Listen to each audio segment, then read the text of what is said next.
स्वागत है। तो लगातार देखिए हम हड्डियों से जुड़ी हुई बीमारी यानी ऑस्टियोपोरोसिस को लेकर के जिक्र कर रहे हैं और ये खास तौर पर हमने जैसा भैया आपको बताया भी, डॉक्टर्स ने भी आपको बताया कि कैसे ये आजकल के दौर में, क्योंकि जीवन शैली में बहुत ज़्यादा परिवर्तन हो रहे हैं, तो 30+ के लोगों में भी ऑस्टियोपोरोसिस की समस्या बन रही है। लेकिन कॉमन तौर पर अगर हम बात करते हैं तो 50+ जिनके एज है उनको इस दिक्कत का सामना सबसे ज़्यादा करना पड़ता है। और अभी हम डॉक्टर निशा से बात कर रहे थे, लेकिन एक बार फिर से डॉक्टर हितेन में आपका रुख कर रही हूँ, क्योंकि हम जिक्र कर रहे थे, जब ट्रीटमेंट्स का हम जिक्र करते हैं तो ट्रीटमेंट्स को लेकर भी मैं जानना चाहूँगी कि अगर ऑस्टियोपोरोसिस के पेशेंट आपके पास आते हैं तो उन्हें कैसा ट्रीटमेंट दिया जाता है, क्या क्या किस किस स्टेज पर किस लेवल के ट्रीटमेंट्स होते हैं, इसके बारे में भी ज़रा बताइएगा। पहले तो जब भी कोई सस्पेक्टेड ऑस्टियोपोरोसिस का पेशेंट है तो उसके कुछ टेस्ट होते हैं। सबसे इम्पॉर्टेंट टेस्ट है जो डेक्सा स्कैन। इससे पता लगता है कि ऑस्टियोपोरोसिस कितना है, किस लेवल पे है। एक तो 3 स्टेज वो होते हैं, एक तो नॉर्मल है, एक ऑस्टियोपीनिया है और एक ऑस्टियोपोरोसिस है। तो किस श्रेणी में वो पेशेंट आता है। दूसरी, उसके कुछ ब्लड टेस्ट होते हैं जिससे पता लगता है कि और क्या कारण है जिसकी वजह से ये ऑस्टियोपोरोसिस है, बिसाइड्स के एज फैक्टर के अलावा, और उसकी लाइफस्टाइल क्या है पेशेंट की। तो ये सारी चीज़ें हमें पता होनी चाहिए जब बिफोर कि हम उसका इलाज शुरू करें। तो इलाज में फिर बहुत सारी दवाइयाँ हैं हमारे पास जो हम दे सकते हैं। कैल्शियम और विटामिन डी के सप्लीमेंटेशन दे सकते हैं। डाइटिशियन की हेल्प देके हम उनका डाइट इम्प्रूव कर सकते हैं। ठीक है सर, मैं इस पे आऊंगी। एक कॉलर हमारे साथ इस बीच जुड़ चुकी है, सुलेखा जी दिल्ली से हमारे साथ इस वक्त जुड़ी हुई है। सुलेखा जी, बहुत स्वागत है आपका न्यूज़ इंडिया पर, आप अपना सवाल पूछ सकती है। हाँ जी, मुझे ना 2018 में मुझको ऑस्टियोपोरोसिस बताया गया था जी, और बहुत सीवियर वाला बताया था। और 19 से लेके और अब तक जनवरी में और जुलाई में हर 6 मंथ में मुझे पुरलिया का इंजेक्शन लग रहा है। 19,000 का आता है, वो पेट में लगता है। और उसके अलावा बहुत सारी दवाइयां भी मुझे दी हुई हैं। और आप डॉक्टर बोलते हैं आपको होल लाइफ ये इंजेक्शन लगेगा। और कहीं कहीं मेरे छोटा छोटा पेन तो होता ही रहता है, वो तो चलता रहता है। लेकिन ये जो कहते हैं होल लाइफ इंजेक्शन लगेगा, क्या ऐसा ही होगा अब आगे? ठीक है, आप कॉल पर बने रहिएगा। हाँ, एंकल में मेरे को एक बार मल्टीपल फ्रैक्चर भी हो चुका है। ठीक है सुलेखा जी, आप कॉल पे बने रहिएगा। डॉक्टर्स भी आपसे सवाल अगर कुछ करना चाहे तो डॉक्टर्स भी आपसे सवाल कर लेंगे। सर, क्योंकि आपसे अभी मैं डिस्कस कर रही थी, मैं आप चाहूंगी कि आप सवाल का जवाब दें। मैम, जो प्रोलिया का इंजेक्शन है ऑब्वियसली वो 6 महीने में एक बार लगता है। वो आपकी बोन डेंसिटी बढ़ाने के लिए है। तो उसका भी कुछ सालों तक हम देते हैं और ज़रूरी नहीं है कि वही वाला इंजेक्शन हमेशा लगता रहे। कुछ और भी ट्रीटमेंट्स हैं, कुछ साल के बाद जैसे 5-6 ईयर्स के बाद उसको चेंज करके कुछ और ट्रीटमेंट पे भी ला सकते हैं। जो हर ड्रग की कुछ लिमिटेशंस हैं जो उसको बहुत देर तक नहीं दे सकते। तो कुछ कैल्शियम सप्लीमेंट्स, कुछ और ड्रग्स हैं, कुछ और तरह के इंजेक्शंस हैं, प्लस लाइफस्टाइल चेंजेस, उससे आपकी बोन डेंसिटी इम्प्रूव की जा सकती है। क्या मालिश भी करा सकते हैं थोड़ी?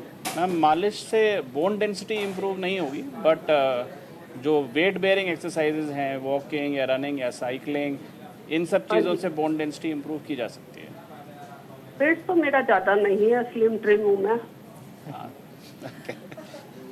ठीक है, तो एक्सरसाइज करती रहेंगी तो उससे भी वो करती हूँ मैं। ठीक है, और डाइट और एक्सरसाइज, ये 2 चीज़ें तो आपके हाथ में ही आप कर सकती हैं जी। उसके अलावा जो दवाइयाँ हैं वो तो ऑब्वियसली आपके डॉक्टर दे ही रहे हैं। नहीं, मैं मैक्स में दिखाती हूँ, टॉप के ऑर्थोपेडिक है जिनका मेरा ट्रीटमेंट चल रहा है। बस कोई लापरवाही नहीं है, लेकिन ये डर लगा रहता है कहीं और फ्रैक्चर ना हो जाए।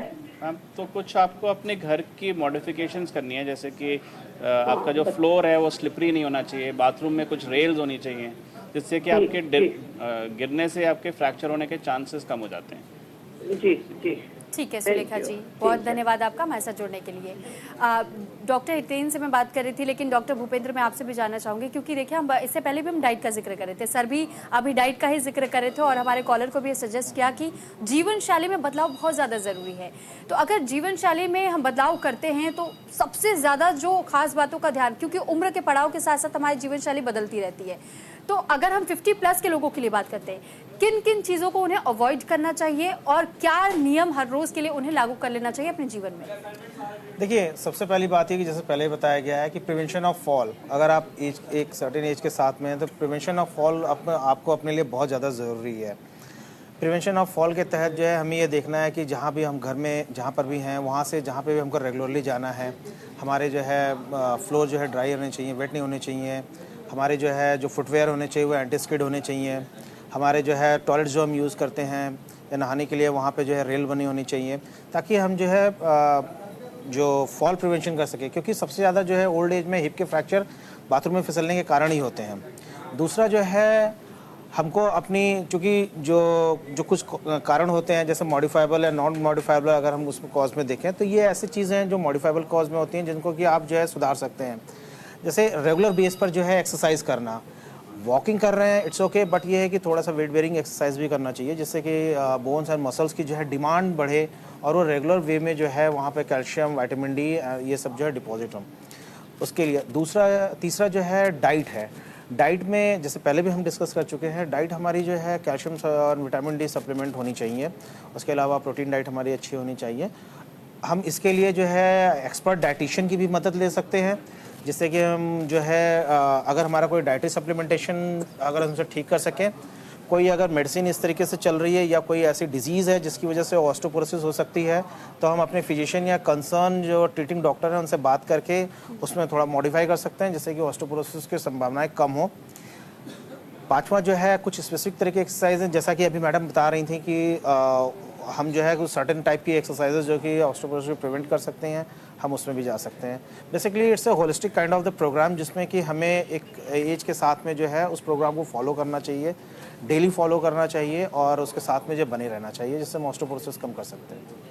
ठीक है डॉक्टर राजेश, इस बारे में ही मैं थोड़ा और डिटेल में आपसे जानना चाहूँगी कि जैसे डॉक्टर ने भी जिक्र किया और डॉक्टर निशा भी बता रही थी कि किस तरीके से अलग अलग उम्र के हिसाब से जब जीवन शैली में बदलाव होता है और जैसे जैसे पेशेंट्स हमारे साथ आते हैं उनके आधार पर हम ये चेक करते हैं कि उनके लिए ये प्रॉब्लम कितना ज़्यादा बड़ा है, ऑस्टियोपोरोसिस की समस्या है तो कितनी ज़्यादा दिक्कत की बात उनके लिए होती है। ऐसे में जो क्या इसका जड़ से इलाज मुमकिन है, या फिर जैसे कॉलर ने भी पूछा कि अगर उन्हें इंजेक्शंस लग रहे तो क्या ये लाइफ टाइम ही चलेगा? फिर देखिए, जड़ से इसका इलाज मतलब पूरा खत्म हम नहीं कर सकते ऑस्टियोपोरोसिस को, ठीक है, क्योंकि ये ऑनगोइंग प्रोसेस है जो फिजियोलॉजिकली सबके साथ होता है और हो करके ही रहेगा। उसको हम प्रोलॉन्ग कर सकते हैं, जैसे हम लोग सब डिस्कस कर रहे हैं बार बार, एक्सरसाइज करना। एक्सरसाइज करने से क्या होता है, स्ट्रेचिंग होता है, उससे ऑस्टियोब्लास्टिक एक्टिविटी होता है, तो उससे बोन फॉर्मेशन ज़्यादा होता है। फिर वही जैसे अल्कोहलिक कोई है, अल्कोहल को छोड़ना चाहिए, कोई अगर निकोटीन वगैरह कुछ लेते हैं तो वो छोड़ना चाहिए, क्योंकि ये सब चीज़ें जो हैं बेसिकली आपका ऑस्टियोक्लास्टिक एक्टिविटी यानी बोन डिजॉर्प्शन को बढ़ाता है ये। तो इन सब चीज़ों पे ध्यान रखना पड़ेगा। और एक्सरसाइज डेफिनेटली आप कोई 60-70 के हैं तो उनको रनिंग जॉगिंग हम नहीं बोल सकते हैं ऑस्टियोपोरोटिक पेशेंट्स को, क्योंकि उसमें फ्रैक्चर की संभावनाएं बढ़ जाता है। उसमें नॉर्मल वॉक कर सकते हैं, स्ट्रेचिंग एक्सरसाइज कर सकते हैं। अगर कोई यंग है जैसे 30 और 40 और ऑस्टियोपीनिया है, उसमें रनिंग कर सकते हैं, जॉगिंग कर सकते हैं, हाई इम्पैक्ट एक्सरसाइज भी कर सकते हैं उसमें, जिससे ऑस्टियोब्लास्टिक एक्टिविटी होगा और बोन फॉर्मेशन ज़्यादा होगा और ऑस्टियोपोरोसिस को हम प्रोलॉन्ग कर सकते हैं। कंप्लीट ट्रीट नहीं कर सकते इस चीज़ को।